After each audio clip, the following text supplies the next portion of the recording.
Hello everyone. आज के class में हम डिस्कस करेंगे different concentration terms.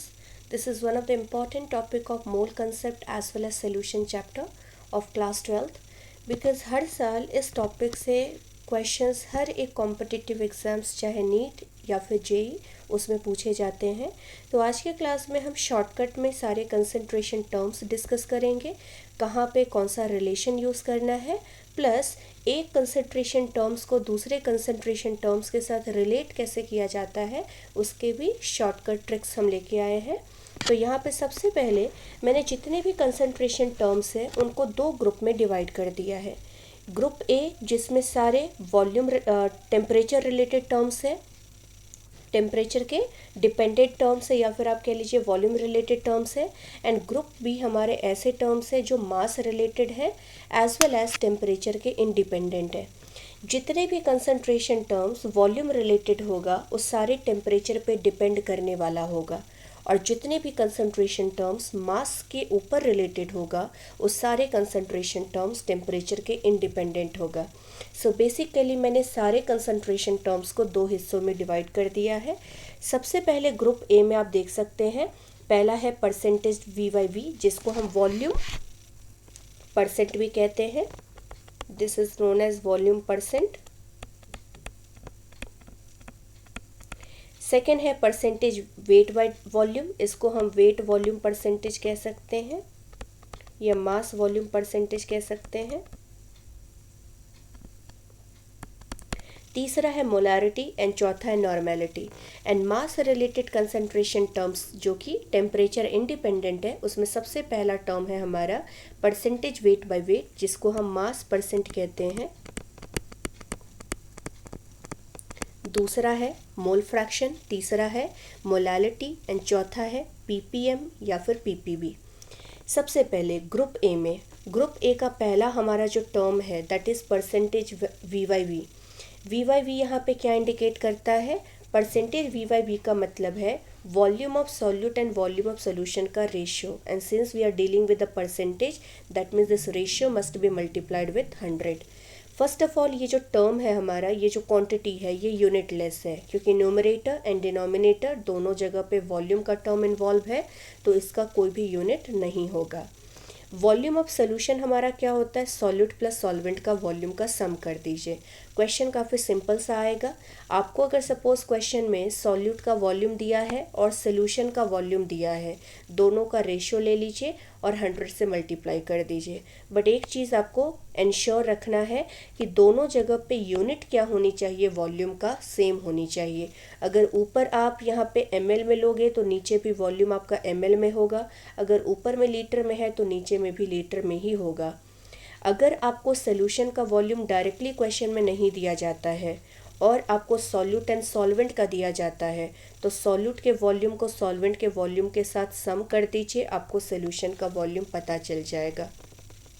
Now X percent V by V का मतलब क्या होता है? जैसे अगर मान के चलिए आपको कहा है कि एक सोल्यूशन है और उस सोल्यूशन का कंसंट्रेशन आपको लेटर से दिया है 10% वी बाई वी, तो ये 10% वी बाई वी का मतलब होगा 10 ml of solute is present in 100 ml of solution. मतलब सोल्यूशन का वॉल्यूम आपको 100 लेना है और सॉल्यूट का वॉल्यूम 10 है, तो बेसिकली सॉल्वेंट का वॉल्यूम कितना हो जाएगा? सोल्यूशन में से सॉल्यूट को माइनस कर दीजिए तो वॉल्यूम ऑफ सॉल्वेंट यहाँ पे कितना हम कहेंगे? 90 ml। तो इसी तरह से x percent V by V का मतलब है x ml of solute is present in 100 ml of the solution. Second जो हमारा कंसंट्रेशन टर्म है that is percentage weight by volume. Weight by volume के अंदर जो न्यूमरेटर है वो सॉल्यूट के लिए इंडिकेट करता है और डिनोमिनेटर का जो वी टर्म है वो सोल्यूशन को इंडिकेट करता है। तो इसका रिलेशन क्या होगा? मास ऑफ सॉल्यूट जो कि ग्राम में लिया जाएगा divided by volume of solution जो कि ml में लिया जाएगा, and this ratio must be multiplied with 100। Now इसका एक यूनिट है, इसका यूनिट हम यूजुअली क्या लिखते हैं? ग्राम पर ml। क्वेश्चन डायरेक्टली आता है, क्वेश्चन में आपको सॉल्यूट का मास मेंशन किया होगा और सोल्यूशन की वॉल्यूम आपको स्पेसिफाई कर दी होगी। आपको उस सॉल्यूट के मास को जस्ट क्या करना है, सोल्यूशन के वॉल्यूम के साथ डिवाइड करना है, आपको परसेंटेज वेट बाय वॉल्यूम पता चल जाएगा। बस यूनिट का ध्यान रखिएगा, सॉल्यूट का मास हमेशा ग्राम में होना चाहिए और सोल्यूशन का वॉल्यूम हमेशा मिलीलीटर में रखा जाता है।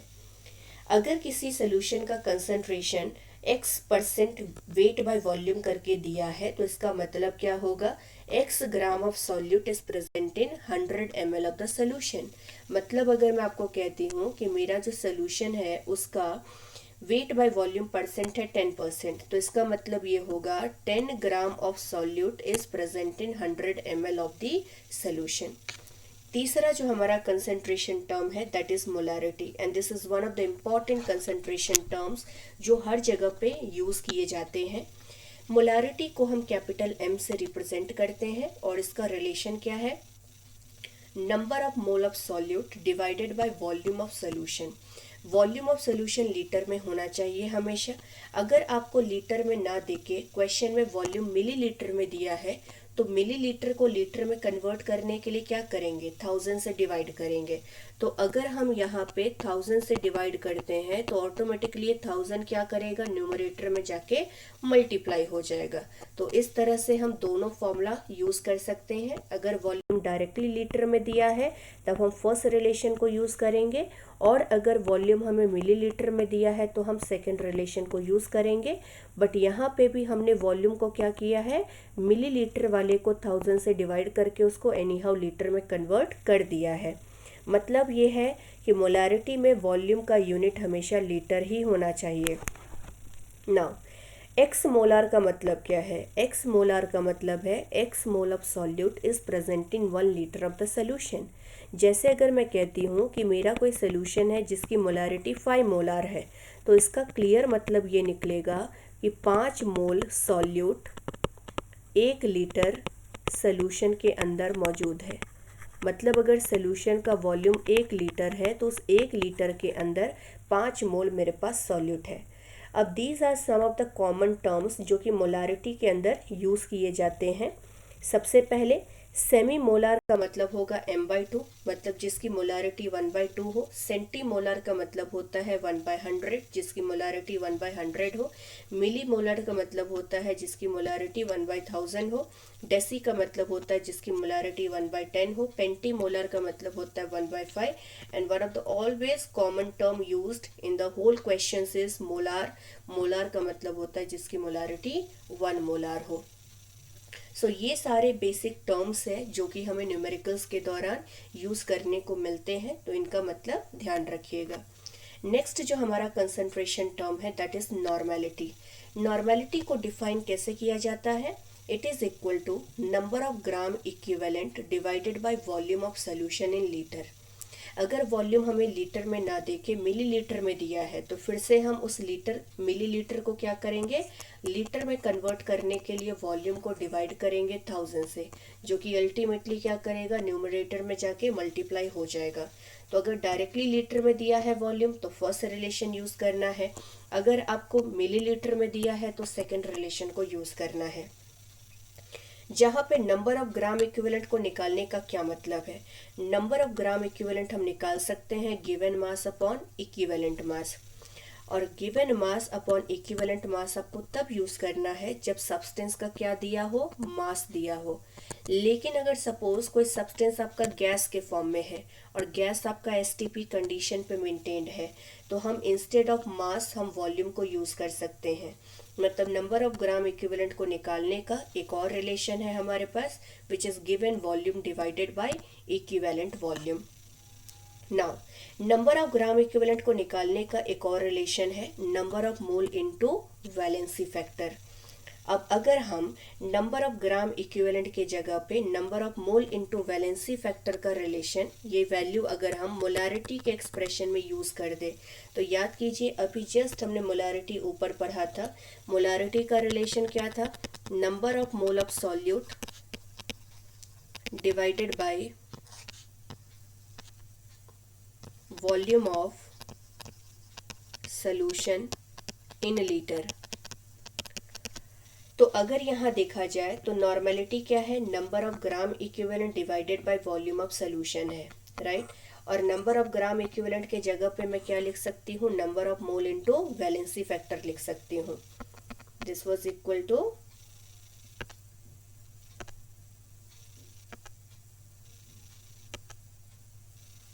number of gram equivalent equal to how much, number of gram equivalent was equal to number of mole into valency factor, right। अब यहाँ पे अगर हम नॉर्मेलिटी की बात करें तो नॉर्मेलिटी हमारा रिलेशन क्या था, नॉर्मेलिटी का रिलेशन था, नॉर्मेलिटी का रिलेशन था नंबर ऑफ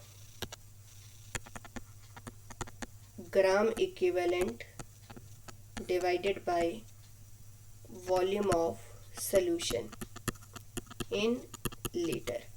तो अगर हम नंबर ऑफ ग्राम इक्विवेलेंट के जगह पे number of mole into valency factor को सब्स्टिट्यूट कर देते हैं तो नॉर्मेलिटी हमारा कितना हो जाएगा, नंबर ऑफ ग्राम इक्विवेलेंट के जगह पे लिखा है हमने कितना, number of mole into valency factor, और डिनोमिनेटर में है वॉल्यूम ऑफ सोल्यूशन।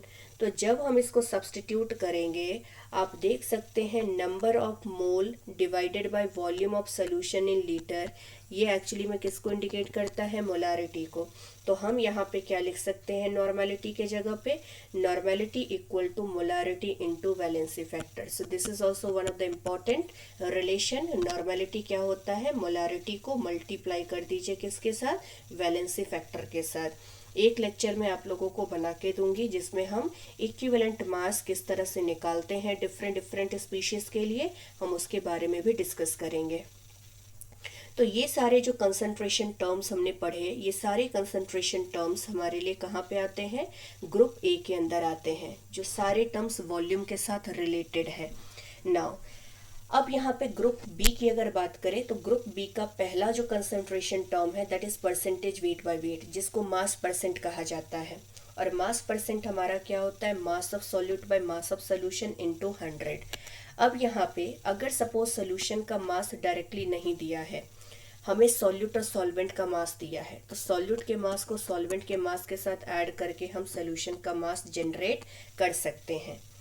अगर क्वेश्चन में लेटेस्ट से आपको कहा है x% W बाई W, तो इसका मतलब होगा x gram of solute is present इन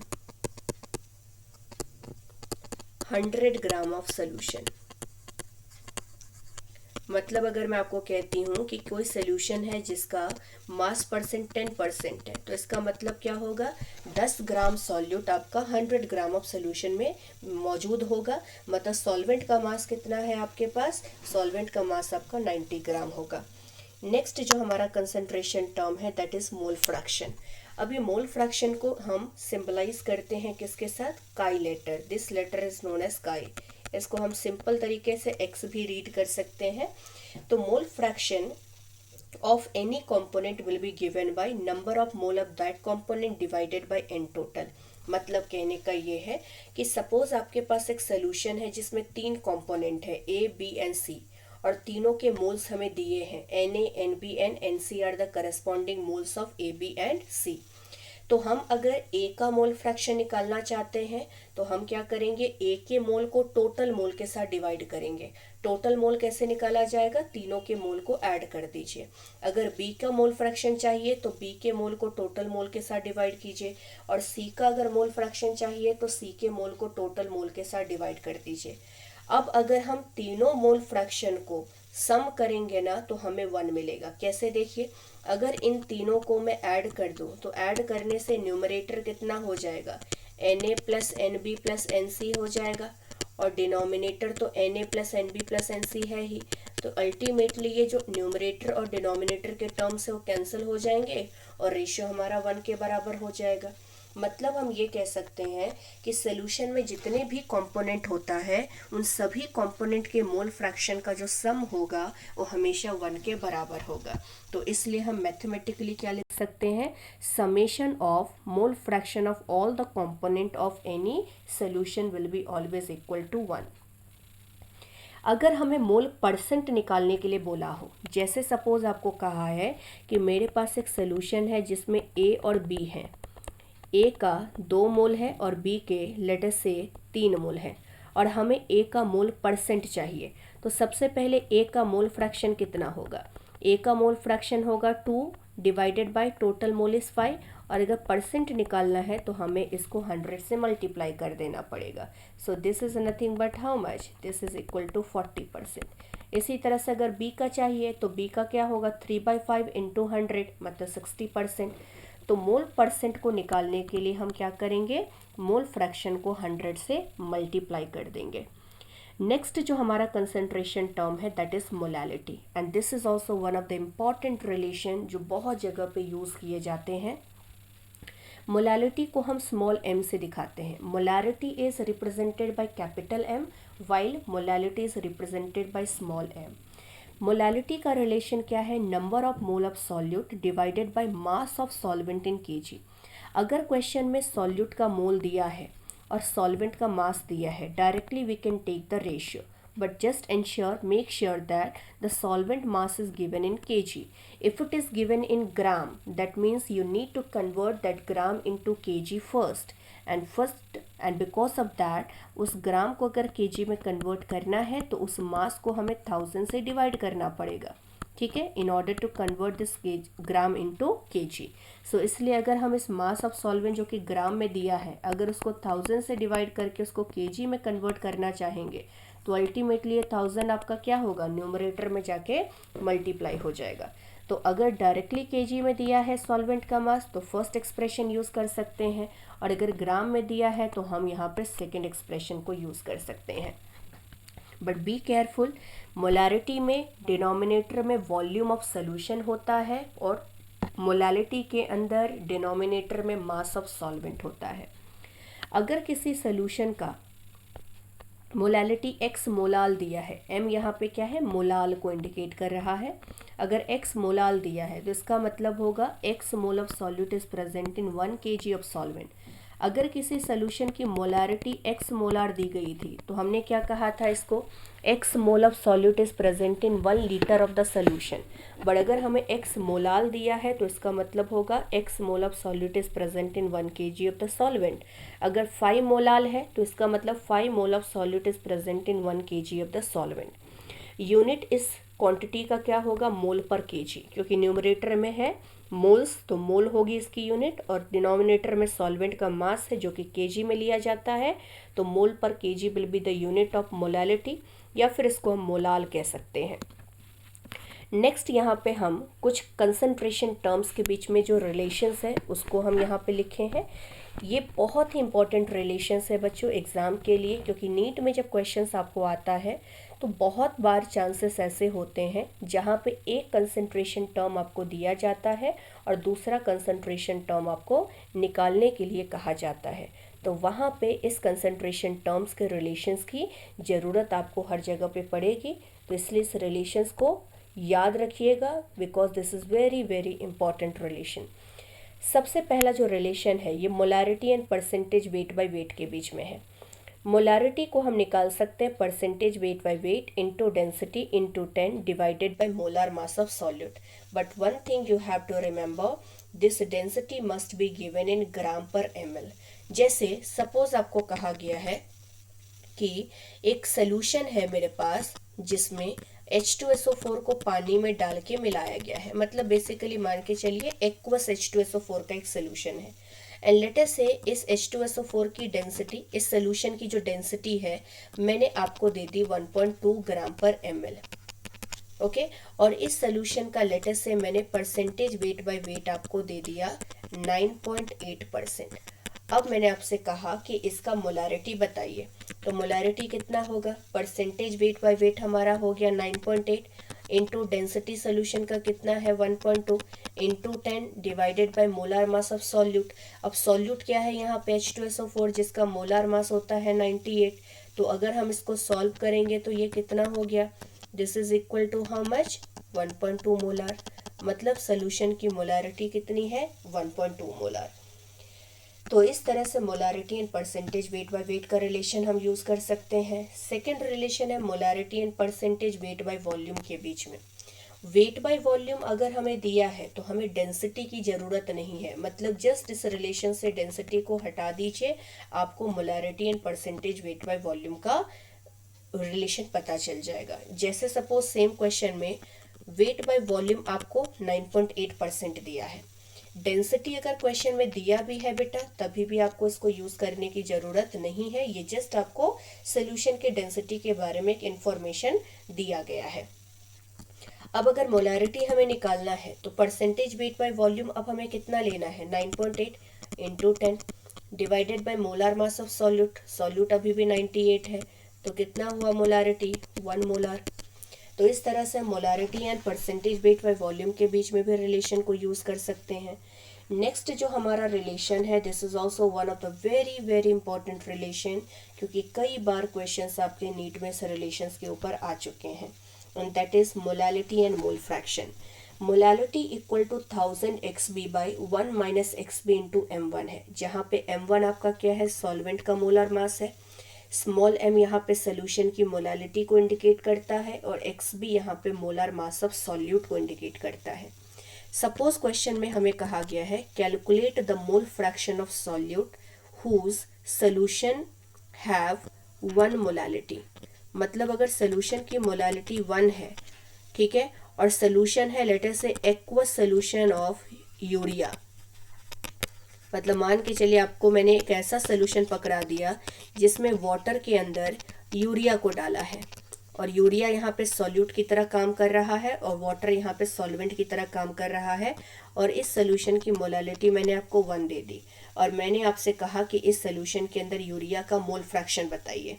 तो हम क्या करेंगे, मोलालिटी के जगह पे हम 1 पुट करेंगे, divided is equal to 1000 into X B निकालना है, divided by 1 minus X B, और m1 क्या है यहाँ पे, सॉल्वेंट का मोलार मास। अब सॉल्वेंट यहाँ पे कौन है, एक्वस सोल्यूशन बोला है, मतलब पानी हमारा सॉल्वेंट है, तो मोलार मास 18 हो गया।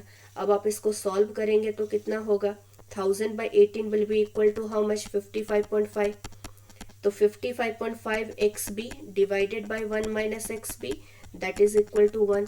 इसको सॉल्व करने से 55.5 XB equal to 1 minus XB हो जाएगा, और यहाँ से इसको जब फर्दर सॉल्व करेंगे तो 56.5 XB हो गया, तो XB यहाँ से हमें कितना मिल जाएगा, 1/56.5।